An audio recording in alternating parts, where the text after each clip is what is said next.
Hello and welcome to a brand new series by the Law Gazette that's called Law and Beyond. This is your host Muhammad Atif Ahmed.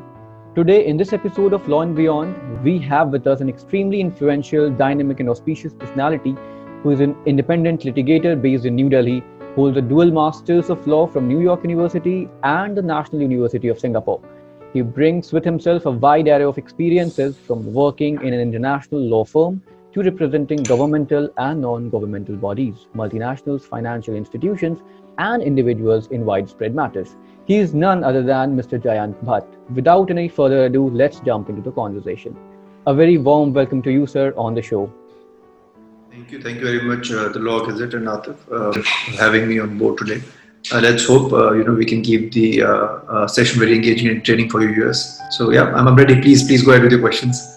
Sir, our lives are full of stories, and I believe that every law student and graduate has a story to tell when it comes to the reason for opting law. Some are by choice Right. and some are by chance. So, what was your story, sir, behind Mine is a pursuing the law? combination of both chance and choice.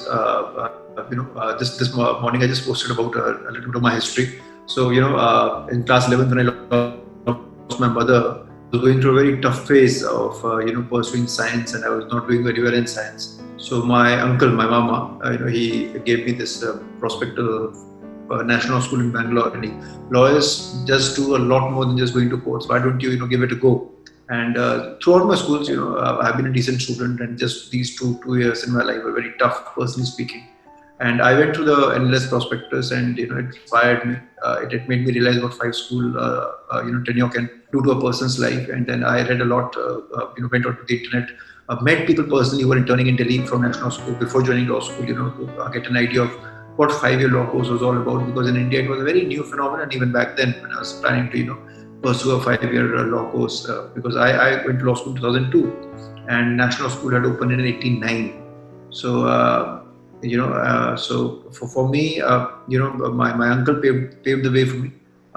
He thought maybe I was okay with my language skill, so I do something with with law, because law is all about thoughts, ideas, and languages. You have to put them together seamlessly, and you have to put it across to the world. I think that paved the way for me. Otherwise, I would say I was a very clueless student, unlike a lot many people who always know what they want to do.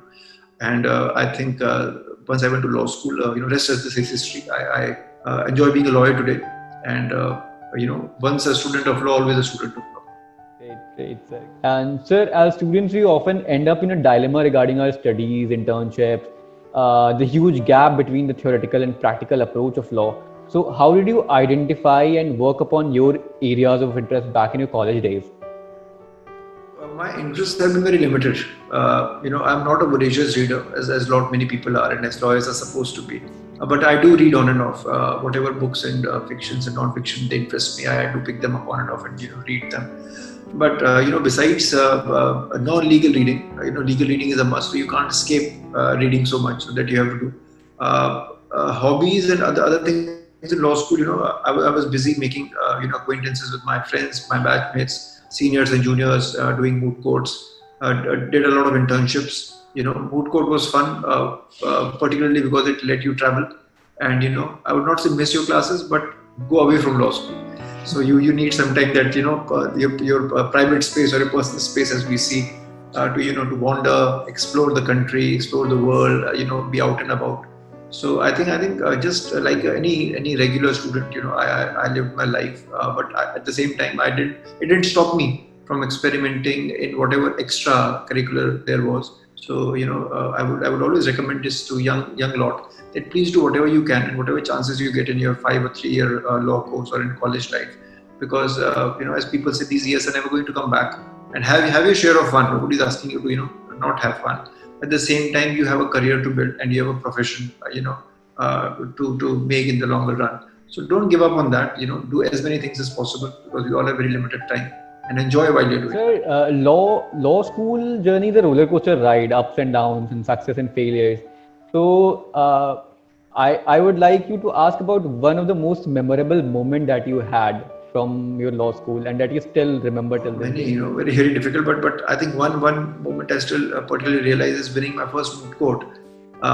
It was a national moot court held in Army Law School, Mohali, and we cracked. We had defeated NLU Jodhpur back then, I remember, and I was given one of the best speaker prize. The trophy is kept right behind me. I don't know if you can see it, the small gavel there, right next to the trophy, near to the flower pot. So I still have that with me, and that reminds me that if you put your heart to something, you can achieve it. And I remember getting a 10,000 rupees big check, like you see in your cricket stadiums when you get a man of the match.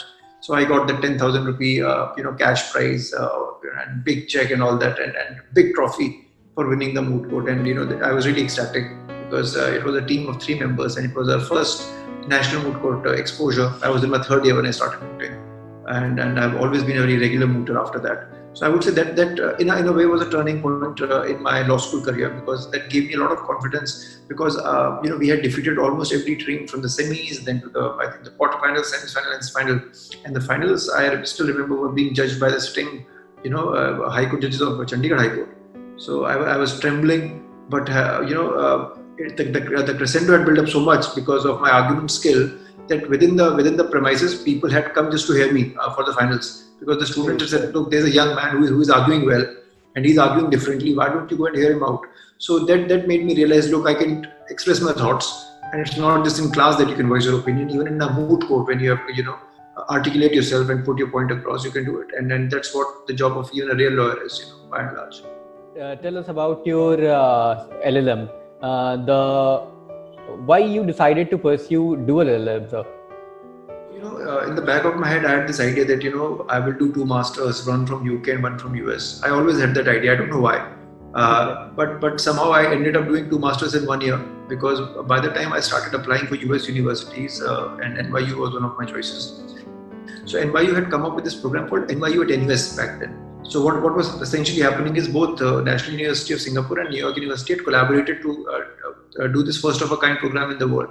And I think this program only lasted for about 5 to 7 years. And now, they're respectively, again, back to their own individual programs.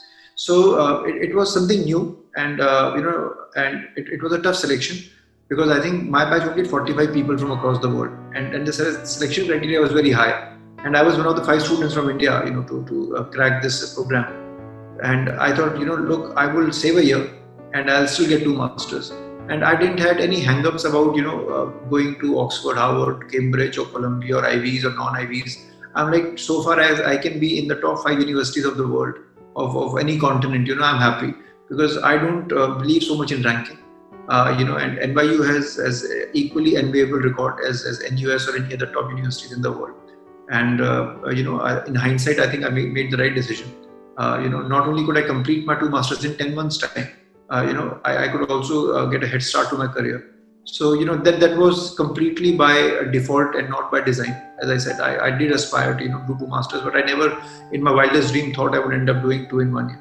So that was a good luck, I would say, that happened. Great. So there's so much a law student or a law professional needs to study every day. So how do you keep a balance between your work life and other aspects of your life? Look, I keep telling this to people, we all have 24 hours, so we have to enjoy those 24 hours to the best of our abilities. Then by enjoyment, you can read, you can do your work, and you can systematize yourself. Look, life in itself is an MBA, and you have to understand this. It's all about management. So any person that you see, think of the Prime Minister or the President or a Facebook tycoon, or Tesla owner or Mr. Ratan Tata. You name any person who has made it big. They also have 24 hours, and you and I also have 24 hours. So that doesn't really matter. What matters is how well you're managing your time. And in that time slot, what are you able to grasp, and the essentials from the non-essential. And I think that is the trick. So if you keep keep reading every day non-stop for 18-20 hours, when will you have the time to cultivate your hobbies? When will you have the time to talk to other people? When will you have the time to interact with other people? So life, is very short, and you have to, I think, plan your day in a smart manner. And that's what I think students don't realize, because there is so much of competition and there is immense pressure today. I think that was 10-15 years when I was in law school. Because I see people doing 15 internships, 20 internships, I don't know how many, and then writing articles left, right, and center. Look, do that. I'm not discouraging people. But when are you going to live your life? If you meet somebody socially, you can tell them about all the judgments the Supreme Court has written, High Court has written, and the laws that are there. But when will you discuss yourself? So if you don't know yourself and you know everything around you because of Google or WhatsApp, then I think it's a big failure in a life well lived. So I think that's important.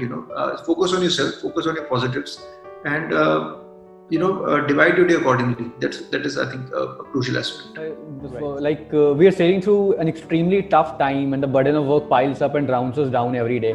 So it is necessary to keep a check of our mental health. So, what do you like to do, sir, when you are off the work? Any hobby of yours? Look, I'm a very ordinary person like anybody else. So I like watching a lot of TV. And by TV, I mean OTT, not like the cable channel. I don't have subscription to Tata Sky anymore.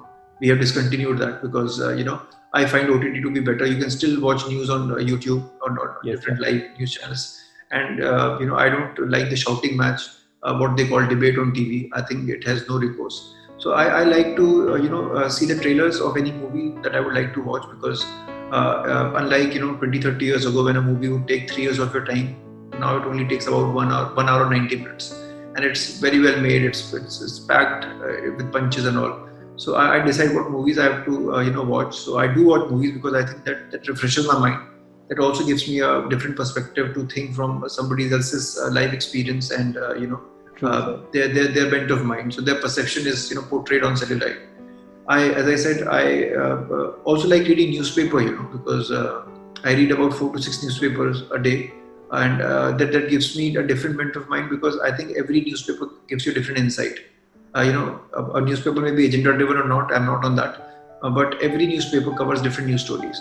So that is one thing I think, and one hobby I've cultivated in the past 6 8 years since I've joined the profession. I would say initially I didn't used to read more than 2 papers, but I think progressively 4 to 6 papers a day is doable. I would not say you should also do it, but it gives you a better perspective rather than just watching TV because TV is very selective in their news, and Yes, newspapers still in those 15 20 pages are giving a lot of information. So I think as a lawyer you need to have that information. Otherwise, we'll end up abusing each other on social media. So I think right, that gives you a vent of mind. And listen to good songs. I think that's always a stress buster. So I like doing that also. great.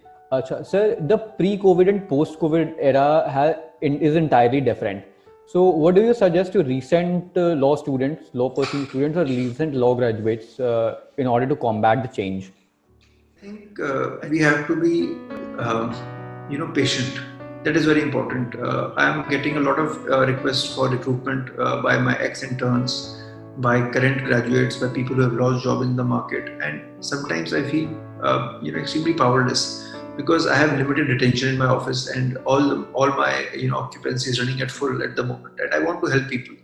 How can you help people? That's why I'm active on LinkedIn because I think I can reach out to a lot of people, at least by motivating them through my experiences, by sharing my thoughts. And that's the least you can do.